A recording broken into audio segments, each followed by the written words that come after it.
ओम श्री सरस्वत्यै नमः। नवतितमी कक्षा, विषय विधिलिंग लोट, चौथी कक्षा। हमारा अष्टाध्यायी का सूत्र है विधि, निमंत्रण, आमंत्रण, अधीष्ट, संप्रश्न, प्रार्थना। इन सब अर्थों में एतेषु लिंग लकारः धातु से होता है। 33161 और उसका अगला 33162 कहता है कि इन छहों में ही लोट लकार भी होता है। लेकिन पिछली कक्षा में हमने देखा है कि विधि के दो अर्थ हैं।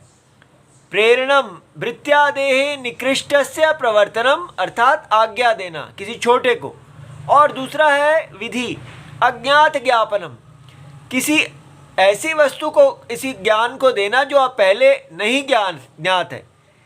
दोनों ही एक प्रकार के तो एक जैसे अर्थ हैं, क्योंकि ऐसा कहा जा सकता है जैसे किसी को कहो कि चटाई बनाओ, कटम कुरु, लेकिन और यहाँ पर भी उसको जो हम बता रहे हैं उसको नहीं पता है, हम उसको अज्ञात ज्ञापन कर रहे हैं।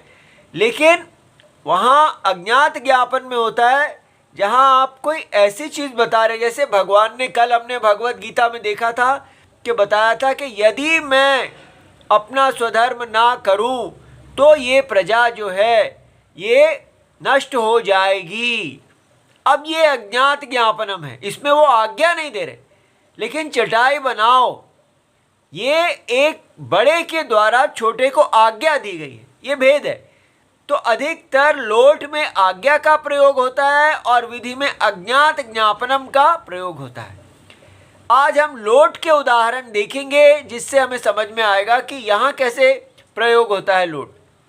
तैत्तिरीय उपनिषद जो कृष्ण यजुर्वेद में है, उसकी शिक्षावल्ली, जहाँ एक शिष्य ने विद्या पूर्ण कर ली है और गुरुजी उनको आज्ञा दे रही हैं कि आपको अब क्या करना है। तो गृहस्थ आश्रम में व्यक्ति जाएंगे, उनको कहा जा रहा है सत्यं वद धर्मं चर स्वाध्यायान् मा प्रमदः, अर्थात तुम सत्य बोलना, तुम धर्म का पालन करना, तुम वेद अध्ययन के प्रति प्रमाद मत करना। ये गुरुजी अपने शिष्य को, बड़ा जो है छोटे को आज्ञा दे रहा है।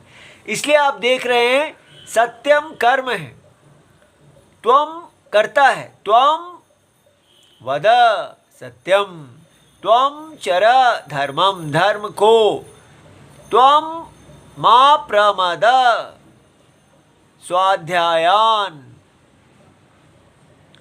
अच्छा, तो यहाँ मध्यम पुरुष एक वचन लगा है, धातु है वद, व्यक्तायाम वाची, स्पष्ट बोलना, परस्मय पद भवादिगण, और लोट लकार में कर्तृवाच्य के मध्यम पुरुष के रूप में त्वम वद, युवाम वदतम, यूयम वदत, ठीक है, तुम सब बोलो।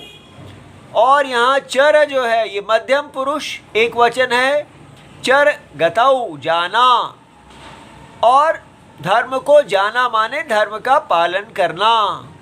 लोट लकार परस्मय पद है कर्तृ भवादि गण का, तो मध्यम पुरुष क्या हो जाता है, त्वम चर, युवाम चरतम, यूयम चरत।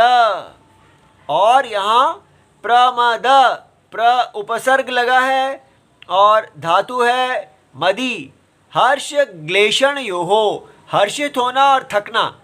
तो यहाँ थकने का अधिक अर्थ है। मध्यम पुरुष में मद, मदतम, मदत।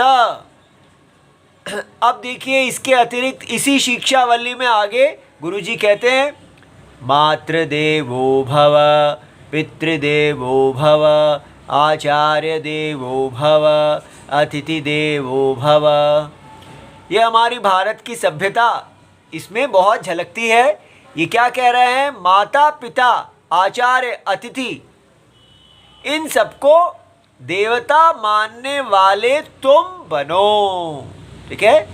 ये बहुव्रीहि समास है जो तुम कैसे होने चाहिए? माता को देव मानने वाले, तुम पिता को देव मानने वाले बनो, ऐसे। और ये भव का जो प्रयोग है ये लोट लकार है। भू सत्तायाम होना लोट, भवतु भवताम भवन्तु, भव भवतम भवत, भवानी भवाव भवाम, त्वम भव, ऐसा।